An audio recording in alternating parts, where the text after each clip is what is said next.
קוראים לי ג'ובראן פדיל, אני מורה לפיזיקה מזה 18 שנים, עוסק בהוראת הפיזיקה בכל הרמות, החל מחטיבת הביניים עד המכללות, ואת התואר שלי, הראשון שלי עשיתי בפיזיקה, ואת השני בפיזיקה רפואית. אחרי שעבדתי כמה שנים טובות בהוראה, והחלטתי לעשות תואר שלישי בהוראת הפיזיקה. אז התקשרתי לפרופסור מרים ריינר מהטכניון, והציגה בפניי את המחקר החדש שהתחילה, שהוא למידת כירורגיה באמצעות סימולטורים כירורגיים. הסימולטור מבוסס על מציאות מדומה, והכירורג יכול להתאמן החל מהרמה של מיומנויות בסיסיות בכירורגיה הלפרוסקופית, עד ממש ביצוע ניתוח שלם, הכל וירטואלי.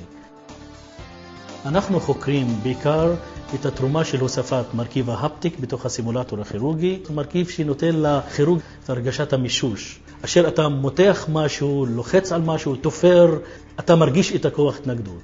אנחנו רוצים לחקור האם הביצועים בתוך הסימולטור הם שונים בין הקבוצה עם הפטיק או בלי הפטיק. קבוצה אחת תתאמן באמצעות רק הערוץ הוויזואלי, וקבוצה אחרת בנוסף לערוץ הוויזואלי תקבל גם את הערוץ ההפטי שהרגשת הכוח.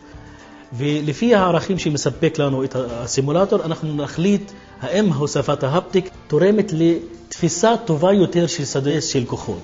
הרי גם הרקמה, לא רק הווירטואלית, אלא הרקמה האמיתית היא גם מפעילה כוח. ואנחנו חושבים שהוספת ההפטיק תורמת במערכת הווירטואלית המורכבת מאוד של למידת כירורגיה. אז זה בעיקר התחום המחקר שלנו.